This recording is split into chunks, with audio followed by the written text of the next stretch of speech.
I'm very pleased to be joined today by Dr. Nilam Ram. Nilam is a professor of psychology and communication at Stanford University, where he helps direct the Human Screenome project, and he is one of the pioneers of screenomics research, which we're going to be talking about today. Nilam, welcome to the Nature and Nurture podcast. Thanks, Adam. It's a pleasure to be here. Pleasure to have you on. So Nilam, I know you've had a very interdisciplinary training. So why don't we start off? I know you started off your undergrad in economics, so we could kind of tell the story from there of how your career progressed. Yeah, sure. So I did my degree in economics because I really wanted to work on Wall Street. I thought that was exciting and you could make a lot of money and live in New York City. So I sort of took that route.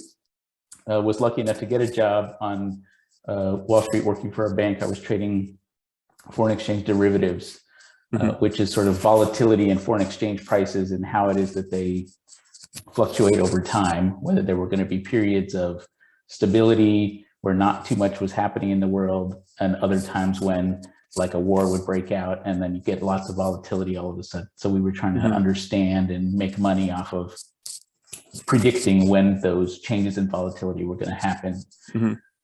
So I did that for about 6 years. I worked on a desk there. And then I decided to go back to school, and I went back to school. Well, first I went mountain biking for a month, and then I went back to school and ended up doing a master's degree in kinesiology and specifically sports psychology. So when I was working on the trading desk, I got interested in motivation and how is it that one constructs high performance teams. So decided to study that. And so I worked on that for a while. And eventually I found I really enjoyed my stats classes and the return to numbers, which I had looked at in the market. And so I moved over and got a PhD in quantitative psychology at the University of Virginia. There I worked with John Esserode and Jack McCardle, among others, who were specializing in study of change and over both long time scales and short time scales. And so I learned a lot there about how to analyze longitudinal data and forwarding some new methods for how it is that we would approach those kinds of data in order to study behavioral change. So the time series component from the market has stayed consistent all the way through. Yeah, and, it's cool how much overlap there is between trying to predict market behavior and human behavior. I guess you could make an argument that markets are just like large collections of humans. So in that sense, you have the natural connection there. Yes, and when I was in the market, our sort of trading approach was a social psychological approach of what is the group think look like and how is that group think going to evolve over time. And that was the way in which we tried to anticipate what the different sectors that were involved in the market were going to do at different times. Right. So that's like more of a large scale collective social psychology, and then gradually your focus narrowed down to individuals. Yeah, I think that's probably about right. I was always interested in, from the psychological side, as the study of individuals, in contrast to the sociological side as the study of collectives of people. And my training was in a psychology department, so I spent a lot of time thinking about individual function, and particularly even within individual function and how changes were occurring within person. So within person is in like the same person might behave differently one day to the next, or even in the same day, like morning versus nighttime, or when they're hungry, if they're grumpy or not, things like that. Yes, all of those things are occurring at very different timescales. Over the course of the lifespan, we have different motivations at the older ages than we do at younger ages. And then also at these fast time scales, like hours of the day, whether I slept or didn't sleep the night before, those fast time scales also. So during your grad school training, were you already looking at like mobile sensing data, or were you more focused on typical behavioral measures using longitudinal research?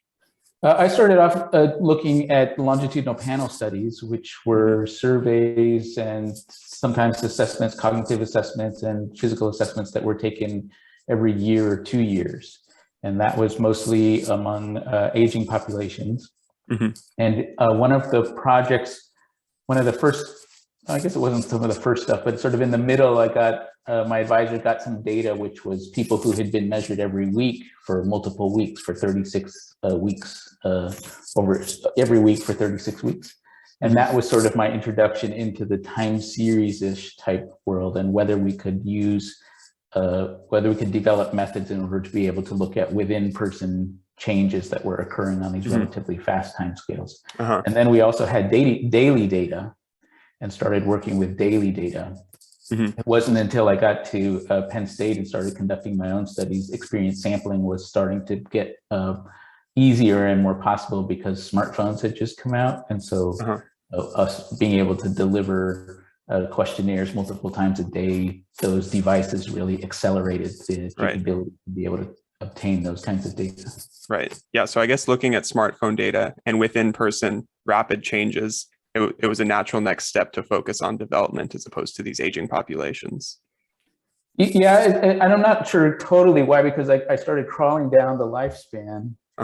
Maybe that's because the data which was available to me, I started off with very old adults and then went sort of to midlife adults and then to college students and then to adolescents and then even to children and infants. And I think being trained as a lifespan psychologist, and my mentors were very involved in the progression of lifespan psychology. So being able to connect across the entire lifespan was important for the way that I was thinking about development then. I do think that sort of crawling down the lifespan from old age down to infancy coincided with my interest in faster and faster timescale data.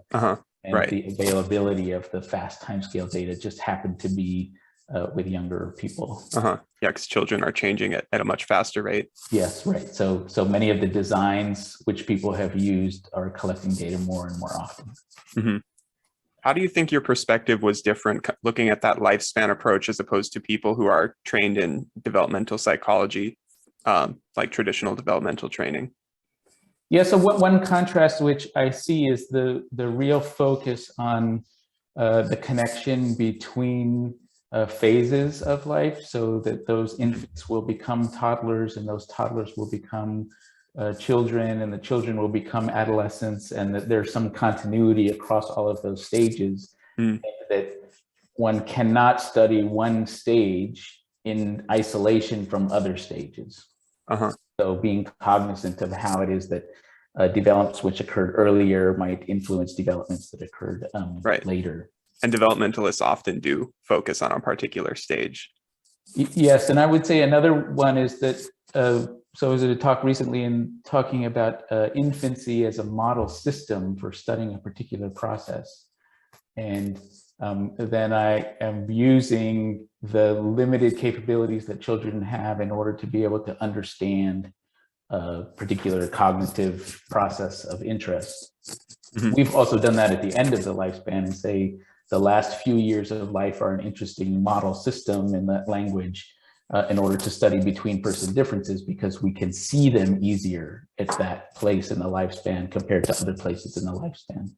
But my focus on longitudinal research and longitudinal data sits in contrast to developmental research, which is sometimes cross-sectional research. Yeah, what I really, really like about your research, even though it's very technical and quantitative, is that you're able to talk about it sort of at this high level of studying change, perhaps in contrast to some other more quantitative fields.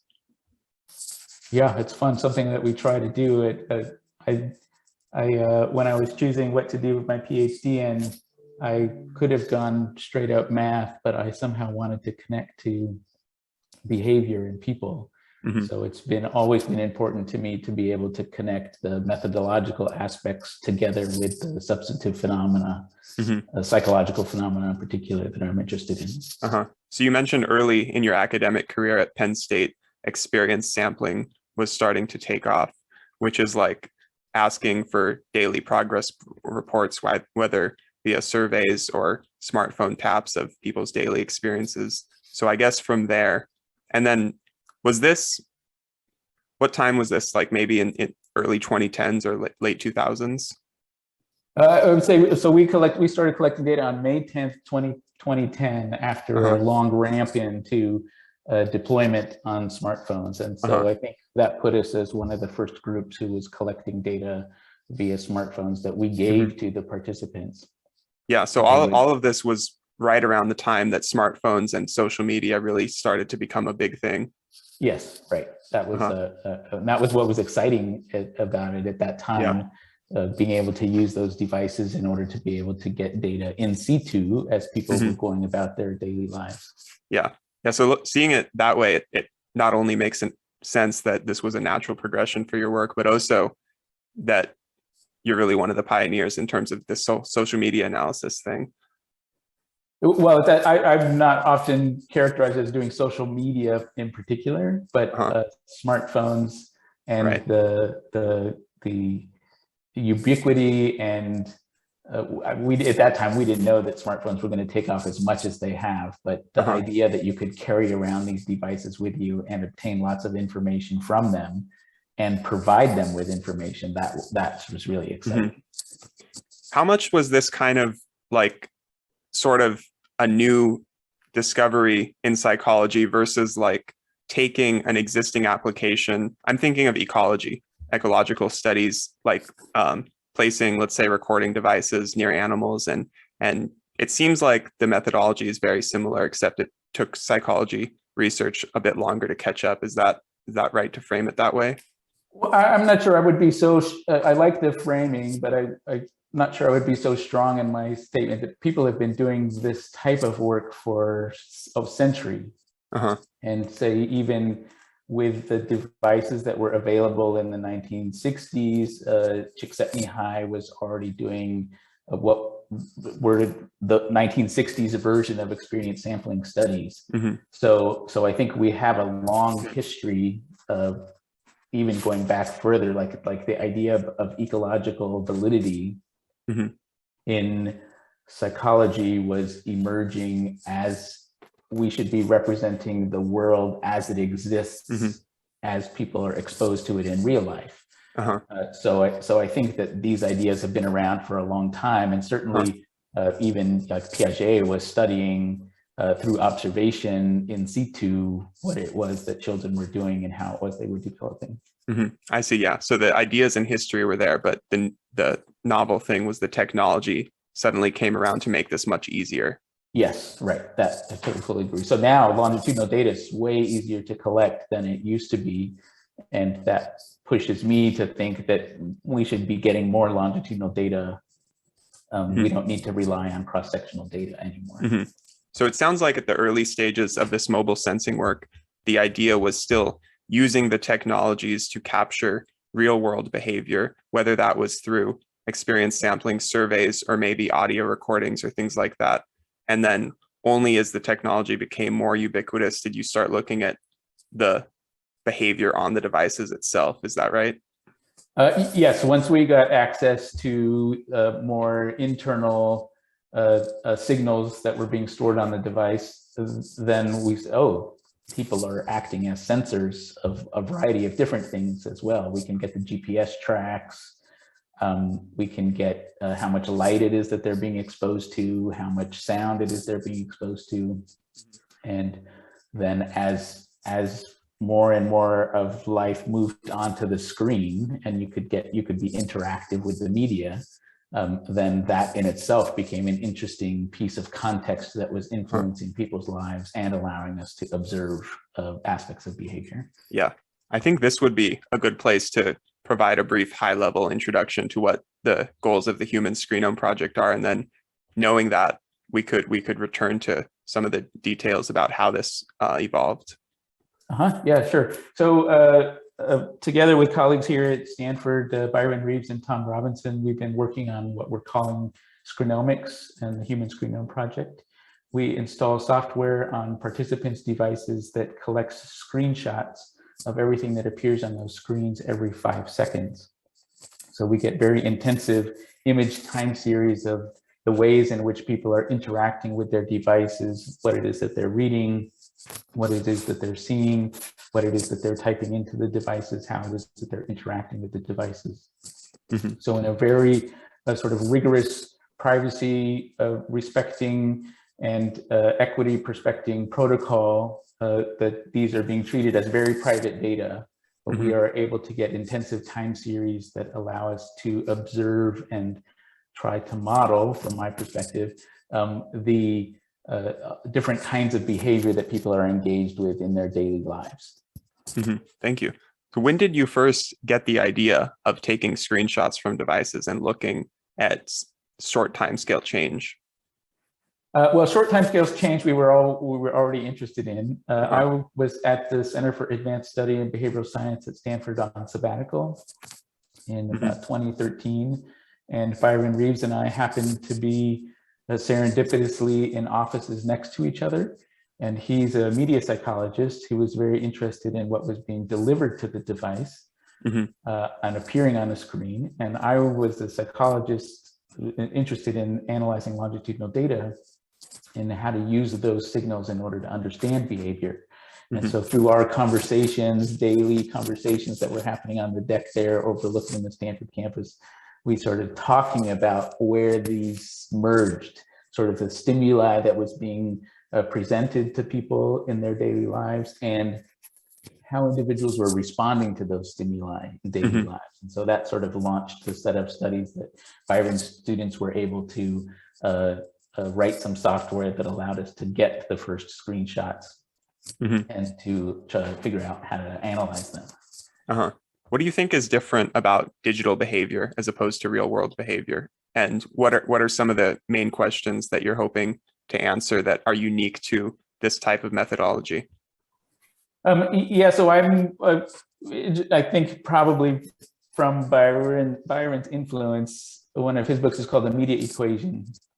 And he suggests in that book, along with Cliff Nance, his colleague, that many of the things which are happening in the digital world are very similar to what are happening in the real world. So the way in which we respond to the devices and the content on those devices is similar to how we would respond in real life. So one classic example is, have you ever gotten mad at your computer?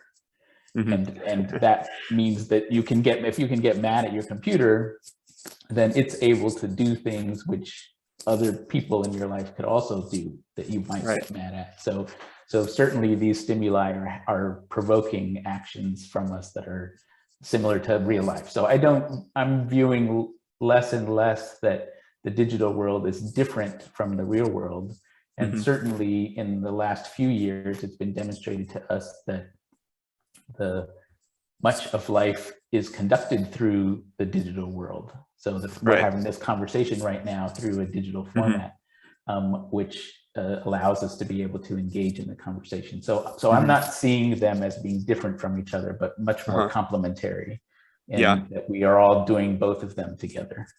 It is amazing how connected we are now over long distances. And it's especially looking at the scale of human history, that's such a new phenomenon, like this pandemic happening.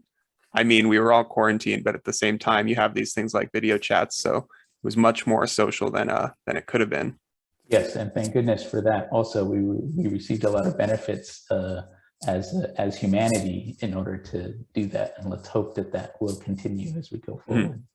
So, given that seems to be a great positive, why do you think there's so much focus on negative influences of social media use or of technology in general? Yeah, I think it's a bit headline grabbing. New technologies, whenever they are introduced, are often viewed as having potential bad influences. So similar types of arguments arose when the telephone got introduced, when the television got introduced. And so we're seeing similar arguments now emerging again as these newer technologies come up. I think that the interactivity of these new technologies is something which is quite different from what we've seen before as technology emerges. And I think that we're trying to understand the benefits and the costs of that type of interactivity. So I think it's useful to be asking these questions, but I do think that we also need to balance together the negative and the positive aspects together. Yeah. Some of the types of interactions, like even this video type chat, it seems like for the most part, all of the normal human interaction type things are preserved, although there's some differences, like there seems to be an ever so slight lag in terms of picking up on subtle facial expressions. I heard a theory that that might be why people get Zoom fatigue, because it takes more cognitive effort to keep up with what's happening on the screen at a slight delay compared to in real time. It's sort of more fluid. Yeah, but I am involved in conversations currently with groups that are trying to solve this problem, and find it particularly interesting. So these is musicians who are trying to play together in real time over long distances. And these lags, these tiny lags, matter for how it is that improvisations, for instance, emerge over time. Just like you're saying, conversations emerge in a slightly different way, potentially because we have these lags, and they're working on how to solve this technical problem. For me, it's interesting from an affective science point of view of what are the emotional cues which are being communicated across between people that gives us a better sense of presence with each other. Right. So I think those technical problems are going to get solved. Yeah. So that seems to be one end of the extreme, in which our online interactions are just about as close to in-person interactions as we can get. And then on the other end of the extreme, and you would have everything in between of these two extremes, there would be things like anonymous online chat rooms where you don't see a face, you don't see a name, it's just text, and you know you're interacting with someone. Actually, maybe you don't, because there could be bots, but you get the idea. So there's very interesting questions of how do we behave differently in those two types of social settings and everywhere in between. Yeah, I really like this characterization because it highlights the role of time in the phenomena itself. And I'm fascinated with how is it that time works, both analytically within the data which we collect. What is the temporal cadence at which we collect and data and use those data to make inferences? And you're pointing out that even in the phenomena itself, these temporal delays, asynchronous communication being one of them, anonymous communication also adding another layer into what I would think of as a temporal element of trying to figure out who somebody is or what they are about. I think this is a great place to play, with trying to figure out how time influences. Right. So at the same time, there's so much chaos in the system, so to speak, because not only do what different individuals do vary vastly in terms of like my online interactions versus yours, but also within individuals, where I remember seeing this short little video on your Screenomics website, and I'll link it in the description, where it's just a quick little video of various 5-second screenshots, and it shows how much you're doing on like a typical, what was it, a couple minutes of smartphone usage. Yes. So like you'll text your friend, and then you'll go check the time, and then you'll go look at Instagram for a while, and maybe you see a picture that makes you upset, so you close Instagram, and then you go text your friend about it, something like that. So there's just so much variability there. Yes, and to me, this is what's so fascinating about it, is that we've never had a way to observe the complexity of human behavior and the way we balance multiple goals and inputs simultaneously. So from a systems perspective, this capturing of screenshots and obtaining all of that information across platform changes, across task changes, et cetera, I think is providing us a new way in which we can try to model human behavior, how we balance multiple goals together, and how in particular we trade off between long-term goals and short-term goals and make those decisions in real time. So this is an oversimplification, but at a high level, you'll have massive amounts of data, of screenshots, and of patterns of change on devices within individuals. And what's the goal with that? How do you make sense of all of it? I know that's the question you're trying to figure out, but if we could speak of it as a high level without all the computational difficulties, what can we say there? Yeah, right. This is exactly the problem we're working on. I think that the sort of moonshot that we're after is that if we believe that human behavior is at least somewhat predictable, and that we could come up with some modeling, some mathematical models that allow us to do predictions. Sure, they're stochastic and they're probabilistic predictions, et cetera. But if we can get there, then we would be able to deploy smart interventions that would be able to help people optimize their goals by delivering those interventions to the right person at the right time in the right context that would help them achieve the goals that they would like to achieve. So I think that our ultimate goal here is to be able to design a closed loop system that would actually help people. And that our attempts at modeling the human behavior side are eventually going to feed into the design of these interventions that accompany people through their lives and help them so achieve. When you say interventions, do you mean like a type of intervention saying, we've noticed that when you spend time on social media, your mental health seems to be worse. Like, here's an intervention of maybe you should stop that. Or is it an intervention sort of more like a Siri or Alexa type helper, where it's noticing that you're doing this particular thing and it makes suggestions in order to make your behavior more fluid? Yeah, I think there would be both of these different levels to it. So Tom Robinson, a colleague that we're working with, is a specialist in intervention design and deployment. And so we can see all of these different options as potentially emerging from it. One of them, the Alexa version that you talked about, I would think of as sort of a personal concierge who is going to accompany you and help you out as you go forward.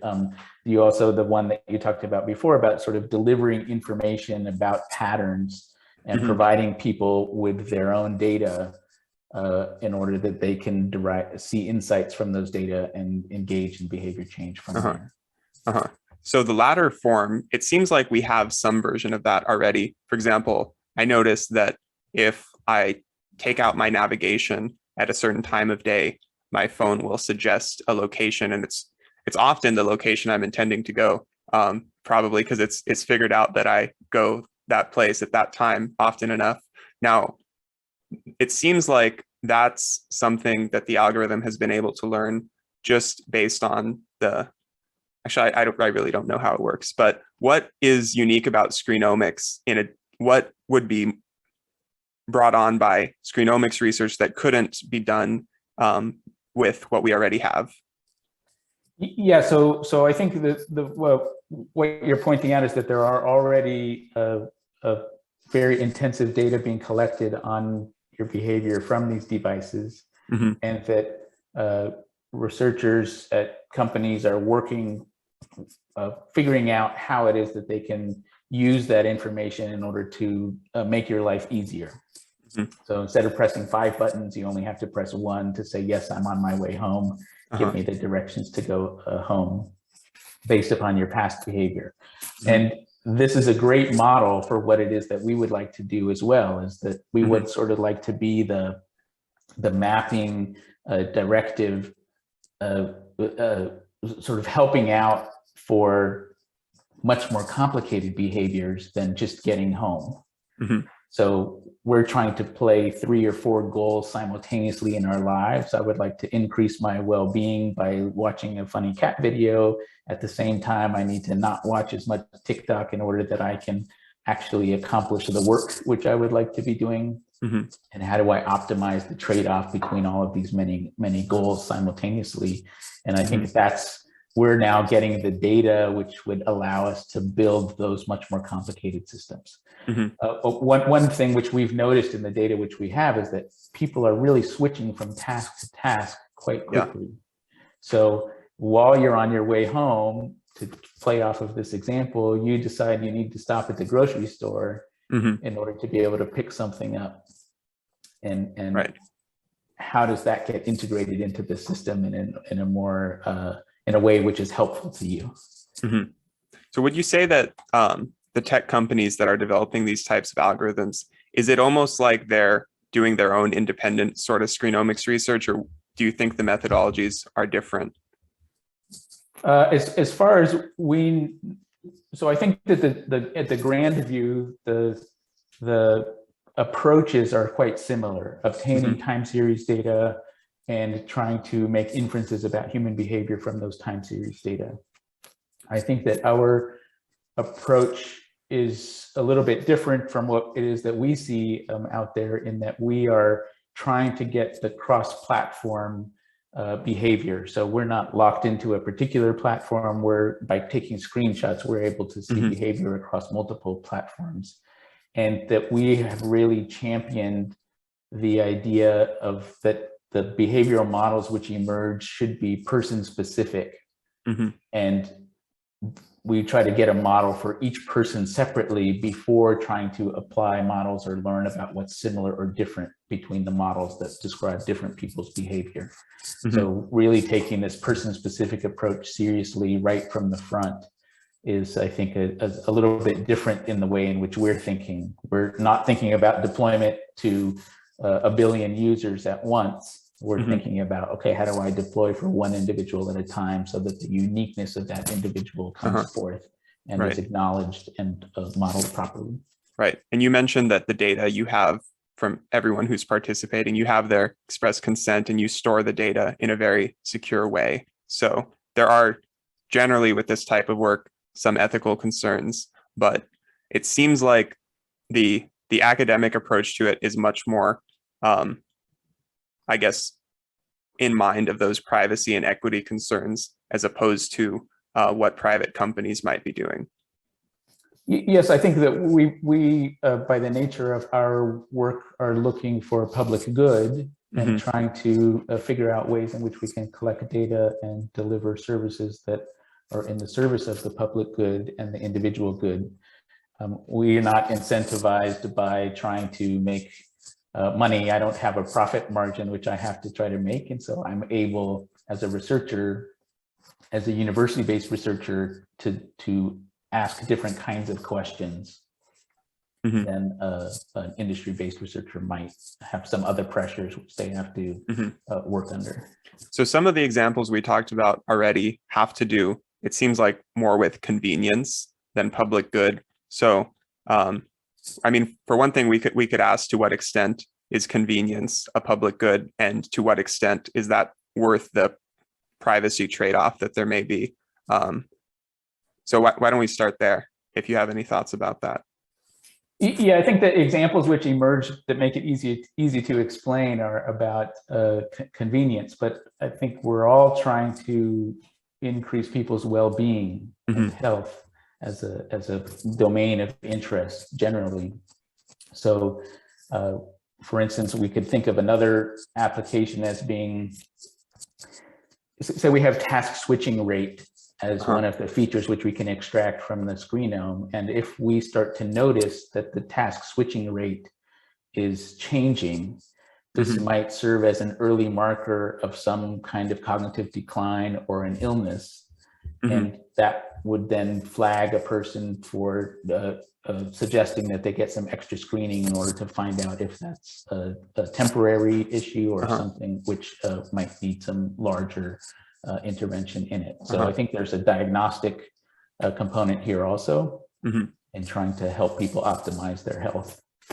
That's interesting. So I guess there you could look at not only, let's say, task switching or rate of usage, but potentially, well, are you analyzing content? Because you could make a case like, and I'm sure some social media research might have already done this, like if you're looking up specific keywords, maybe you're more likely to be at risk for depression or suicidal ideation or something like that.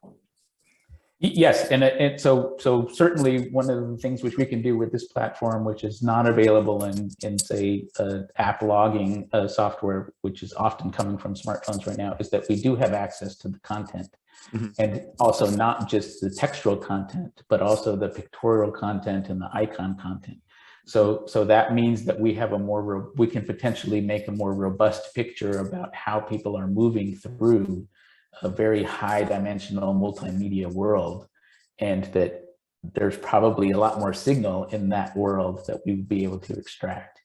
My dream is that we would be able to use these time series in order to be able to get spatio-temporal tracks in some very high-dimensional media space, and then be able to help people find the locations in that space which are optimal for them and their well-being. So in terms of these signals of different changes, how would you identify whether something is positive or negative? So here's a rather extreme example. Imagine that your phone data shows that you've wandered into the desert and then suddenly there's no activity for a week. Should we presume that you've just gone missing and we need to send out an emergency signal? Or maybe you just went on some sort of desert retreat where you decided to put away all technology for a week, and this is a purposeful good that you have no signal or no. So that's an extreme example, but I think you get the idea. Yeah, this is a great example. And I think this is where the difficulties lie in the predictive models, is that how much false positives does one tolerate in the deployment of an intervention? And in certain domains, we are much more tolerant of false positives than in other domains. So to take suicidality as an example, is that if that is going off into the desert, then we would want to err on the side of saving lives rather than bothering somebody with an extra few texts that might not quite fit. So I think that depending upon the domain, we can figure out, and that may differ from person to person, how tolerant they are of these extra probes that are going in. But I think you've got exactly what the problem is. And I don't have a solution for that now, except that when we get to doing particular domain specific deployments, that we would need to figure out how often it is that we would do interventions. So it seems like one good way to frame it would be that there would be sort of maybe various tiers to opt into or opt out of, in terms of which types of data you want to give access to and what types of benefits might come from allowing that type of data to be seen or something like that. Yes, and here in the way in which the ethical frameworks which we're working from, these would be user-driven in most cases, that individuals would have the opportunity to choose what it is that they would like to, the types of interventions that they would like to look at and see, in the same way that's happening in the genomics world. People receiving their genomics data or providing their genomics data have options in how deep they would like those data to be examined and what information they receive in return. So here might be a far future implication of this work. Maybe it's just because I like the rhyme, but the screenome genome interactions. So you'd be looking at potentially biologically driven individual differences as they relate to differences in online behavior. Yes, so certainly we can take a between person differences approach and understand how the dynamics of media use and engagement are differing across those between person differences. I would highlight the contrast between these two different approaches being that the thought that the genome is fixed and static and is not changing over time. Yes, on the epigenetic side, we are understanding that there are differential activation of genes at different times, but the screenome by its very nature is time series and very dynamic. And that allows us to observe a different kind of behavior and observe a different kind of within person changes, or become prioritized rather than the between person differences. I think we should close talking about a realistic timeline that you expect this research might develop. So maybe we could talk next 1 year, 5 years, 10 years, where you might see screenomics research going. Yeah, I think it depends upon how many people we can get interested and involved in the research. I guess our 1 year goals are, we've got a lot of data right now and trying to figure out how to extract out important features, psychologically informative features from those data. I think we're already sort of halfway there, but there's some work that needs to be done on that side. And my hope is that in the next, probably about a year from now, we would be able to start deploying some interventions in order to test out the paradigm of using screenomics data in order to drive interventions and test their effectiveness of those interventions. So I think that that's all sort of happening over the course of the next few years.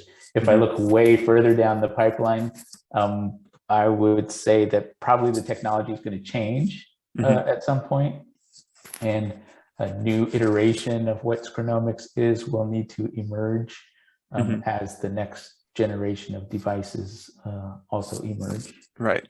It seems in principle very closely related to how close we kind of regard the smartphones to be an extension of ourselves in a way, because imagining the same types of screenshots of your laptop behavior, for example, it seems like it's changing not as rapidly. And also that it's like you'll go on for maybe during working hours or to watch some YouTube videos or something, but it seems much less likely that you're going to be, that it'll be constantly on you in the way that a smartphone is. Yeah, this is the beauty of the ubiquity of these devices, is that from a research standpoint where we're trying to understand human behavior, we now have a window into human behavior that we've never had before. Fine granularity of those moment-to-moment behaviors. And as we figure out how to pull signal out of the noisiness of that data stream, it's a new opportunity. Yeah, it's fun. Do you have any shocking statistics to share? Because I imagine that we must check our phones like, I don't know, every 90 seconds or something on average. Multiple hundred times a day often is the pickups that are occurring. The one that's interesting for us is the average time that a person switches from one task to another on laptops is about 19 seconds, and on smartphones is about 10 or 11 seconds in our data. And that suggests that humans are able to engage with multiple tasks simultaneously. Yes, there's a long tail. We can watch a YouTube video that lasts 4.5 minutes, but that's probably sort of at the long end of before these interruptions happen. And I don't think that this is a particularly new phenomenon.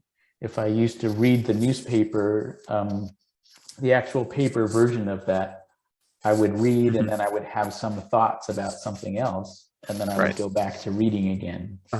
But now we have a chance to be able to actually observe that happening in real time, because we can actually see the switch from the newspaper article to the Instagram post and back to the newspaper article. So I think we're able to obtain another layer of insights into how it is that humans are balancing this goal progression. So in that sense, do you think the worries about kids' attention spans getting shorter, say, do you think that's real and motivated by these technologies, or do you think it's more like the technologies allow us to observe short-term changes that we wouldn't have noticed with the newspaper, for example? I think it's probably a little bit of a combination of both, in that the devices facilitate a set of behaviors that were more difficult to engage in before. But we've looked at the distribution of the switches in behavior, and these in other types of technologies have been log normally distributed, meaning that there's a lot of short switches and then some longer segments, a bunch of short segments and some longer segments, but it's mostly concentrated on the short segment side. And we are seeing that same log normal distribution manifesting in the segments on the phones, which to me suggests that we've simply moved the entire distribution to the left, and the device is allowing our brains to function in the way in which they were designed to function, simply at a little bit faster time scale than was available before, especially on the measurement side, as you note. So I am not seeing that we're seeing fundamental shifts in how brains are interacting with the devices, other than that they let the brain do what it is that the brain was designed to do. Yeah. So as you mentioned, the technology is going to change over time, but I think my favorite part about screenomics research is that maybe one of these days, I'm forgetting the example, but maybe like, you know, the icon on your computer for saving a file, and it's like a floppy disk, and those basically don't exist anymore. I wonder if one day the name screenomics might be like, screens won't be much of a thing anymore if something like Neuralink takes off, or the technology might be implanted in your brain or in your retina or even on your glasses. So it seems like the methods for collecting these data and engaging in those interventions would probably remain. I mean, I'm sure they would change, but it seems like you'd still have the opportunity to do that at an even faster pace, even if the technology becomes more closely tied to us than the smartphone is. Yeah, I think yes, I think that the general approach to collecting the temporally fine granular data is the direction in which we are moving. And so it's nice to be sort of trying to push that forward. Our brains have a huge visual cortex in them. So I think at least we'll probably have screens for a while before we do that. And I like the idea of us going to retinal implants. But I do think that because we've evolved to absorb a lot of information through that particular pathway, that screens have so longer life than some other modes of technology, probably. Then it's a good name then, Screenome. Yeah, Nilam, thank you so much for your time. I'm very excited to see where this field goes as your research progresses. Thank you, Adam. It's a real pleasure to talk with you. Thank you.